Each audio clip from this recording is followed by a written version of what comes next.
Welcome to Hatman Strikes Back Daily Boxing News. So in a recent interview, Eddie Hearn was asked about the possibility of Anthony Joshua fighting Fabio Wardley. Now up until now, that fight seemed very unlikely because they're both trained by Ben Davison for one, and for two, their careers are on a very different trajectory. AJ's going down, Fabio Wardley's going up. But of course, sometimes people on those opposite trajectories can intersect and you get a crossroads fight. I think the reason that some people are interested in AJ versus Wardley is because they see it almost like a passing of the torch, potentially from a box office perspective. I did a video on my second channel, Hatman Boxing Live, might have been a year or two ago now. Video's still up. The title of the video was, "Is Fabio Wardley the new Anthony Joshua?" And I wasn't talking about from a stylistic perspective. I wasn't talking about from a talent perspective either. I was just talking about from a commercial perspective. Is Fabio Wardley the new Anthony Joshua? It didn't seem likely in the eyes of most people back then, and I weren't sure about it myself. But I saw potential with Wardley because of the way he carries himself and because of his entertaining style in the ring. Fast forward a couple of years, it seems far more realistic now than it did then. But in order for him to become the new Anthony Joshua, not that he'll ever reach those type of heights necessarily, commercially, but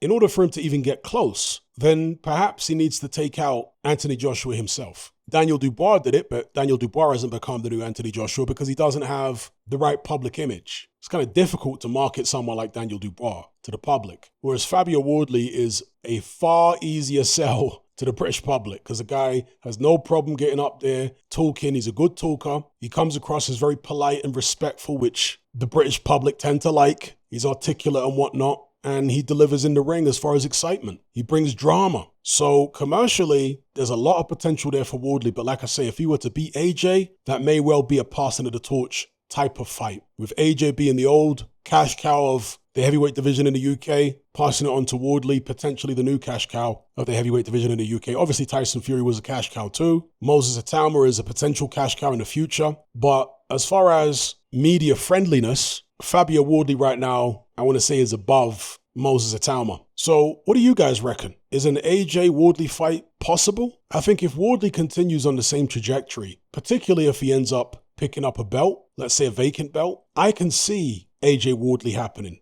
Obviously, it's dependent on AJ continuing to win as well. I say continuing, getting back to winning ways because he lost his last fight. He got cleaned out by Daniel Dubois.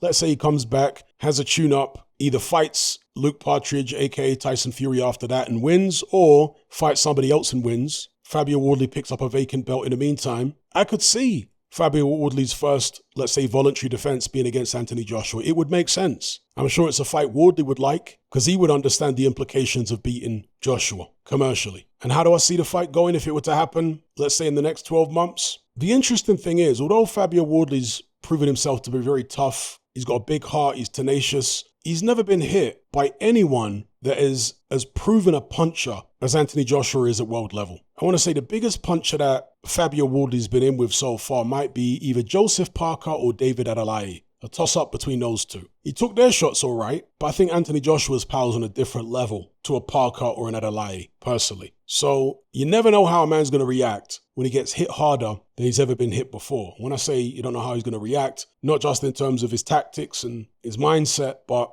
the way his body will react when he gets hit harder than he's ever been hit before. And Fabio Wardley's not exactly hard to hit. So I would lean towards Wardley, but there would be a question mark there, like what happens if AJ detonates one of them big right hands or big left hooks on his chin? Does it turn Wardley's world upside down? Now we know what would happen if Wardley detonates on AJ's chin. It's good night Vienna. And that's why, like I say, I would lean more towards Wardley because of his tenaciousness. AJ's one of these guys who tends to freeze in the headlights when he gets hurt, whereas Wardley comes roaring back. He's got better natural fighting instincts, Fabio Wardley, than Anthony Joshua has. He's not as cultured. His technique is not as neat and tidy, but he's got more raw fighting ability than AJ has, you know? So I'd lean towards Wardley if they were to fight in the next 12 months. But what say you? Is this a fight you guys would like to see? Or are you not too bothered about it? Either way, let me know in the comment section below. Don't forget to like and share this video. Subscribe if you haven't done so already. Thank you all for watching. I'll catch you on the next one. I'm out.